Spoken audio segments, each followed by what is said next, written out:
have been driving 65 miles.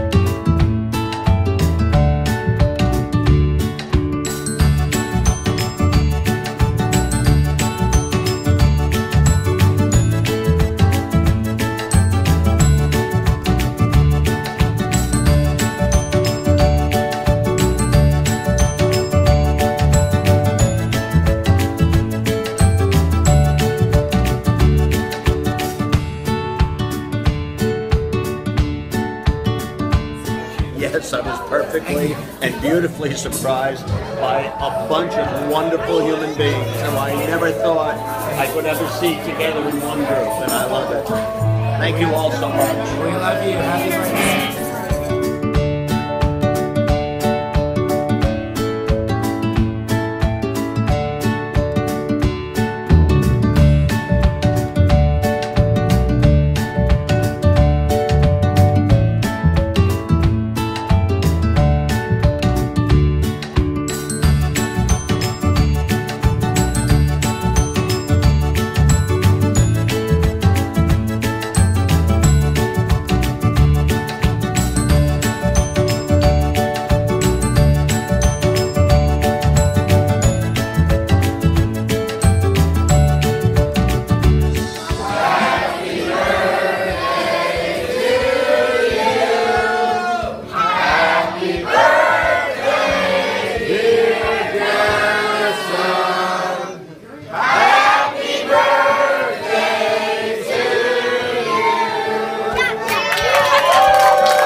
I love you. I love you. And I love you.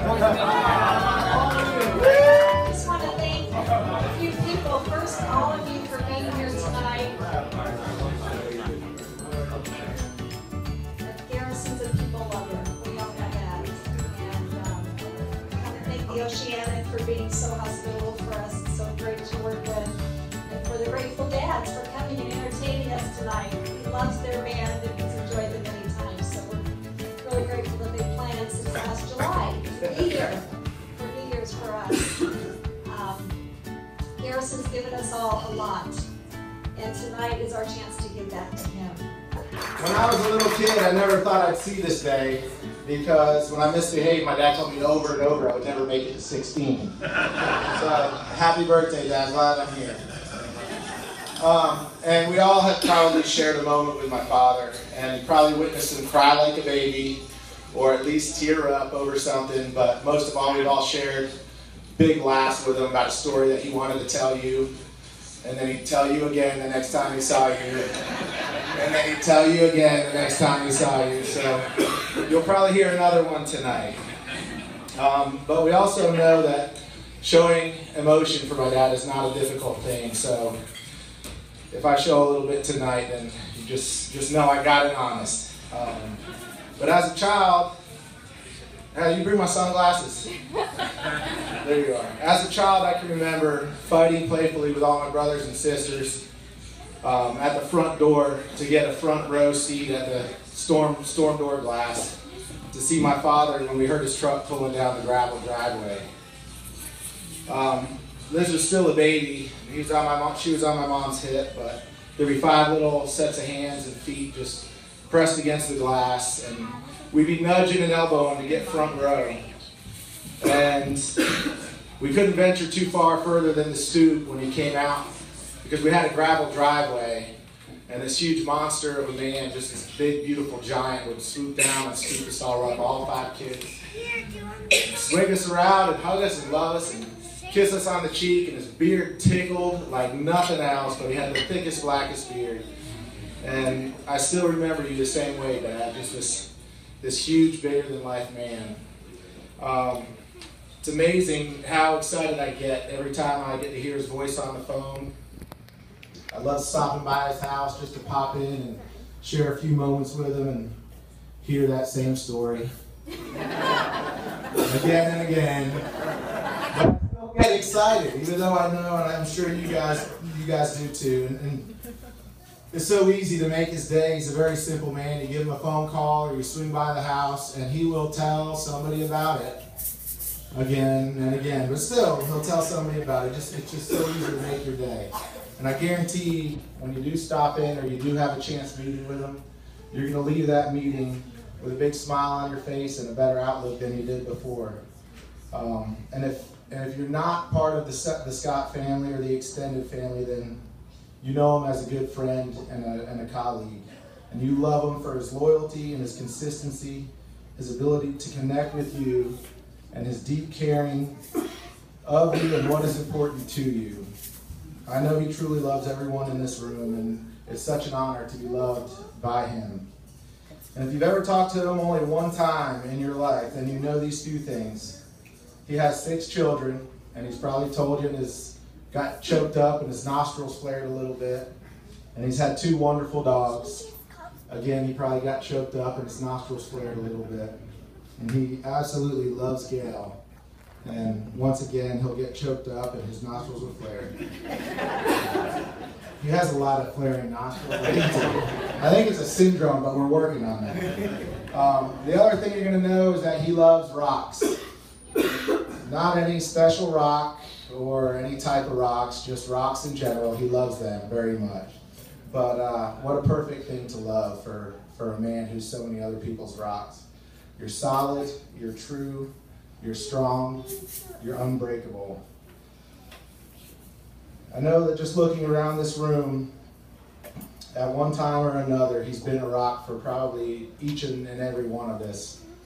Each and every one of us.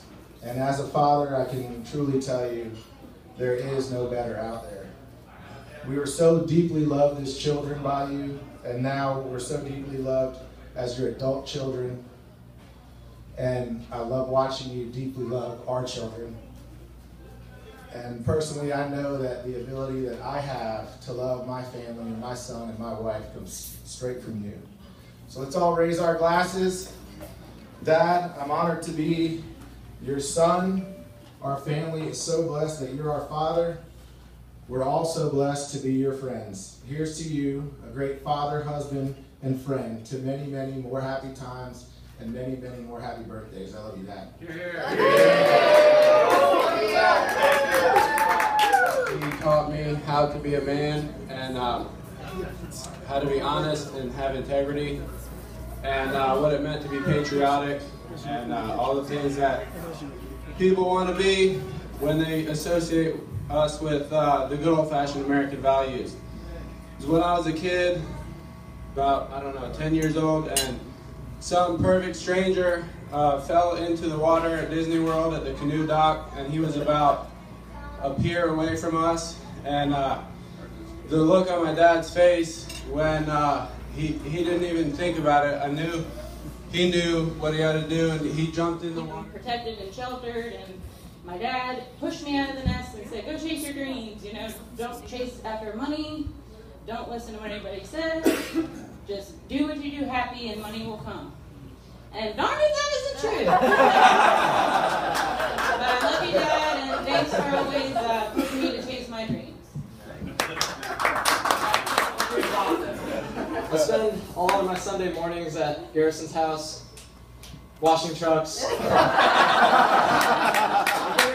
pulling weeds, making jokes about Andy.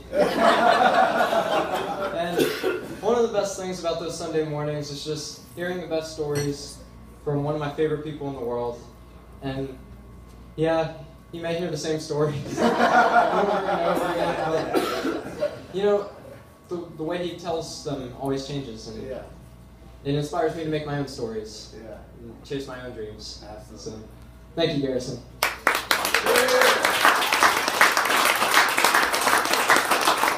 To me, and all of your company means to me, but I would like to say a few words about choices, and the things that are important to me.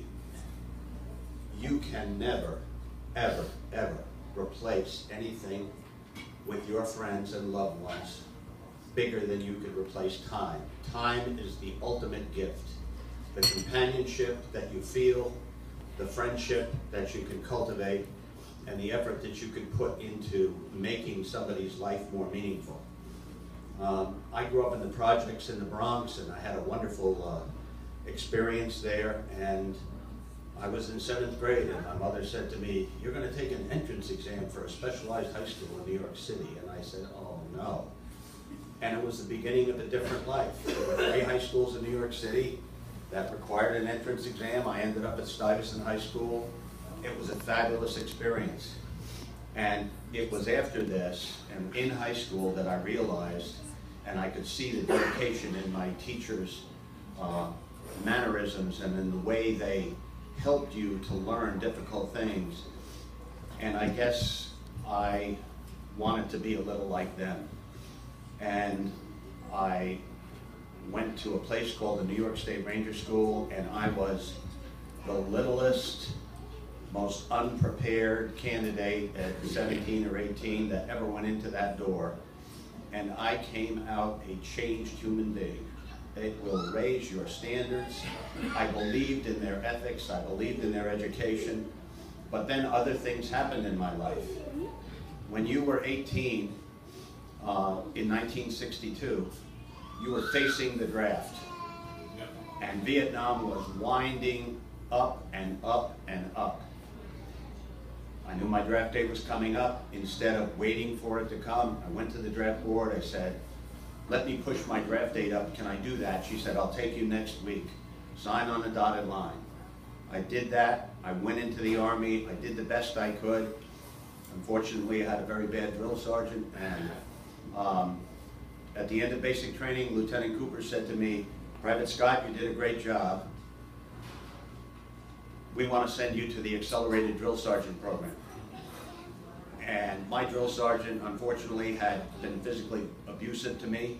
And I said, "Sir, no, sir, thank you, sir." He said, "You can expect to be in Vietnam in 13 weeks. I said, "Sir, may I reconsider?"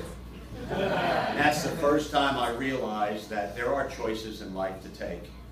And after that, the best thing you could do is give time to your loved ones, face your problems, follow your heart. Life is like a carousel with brass rings, and if you reach out and miss one, there'll be another one not far behind. I am so proud of the people that I've loved and known in my life, especially my family, and I can't tell you how important it is to give time to those that you love, and they've done it for me, and I thank you all for being here. You guys rock. Here, here.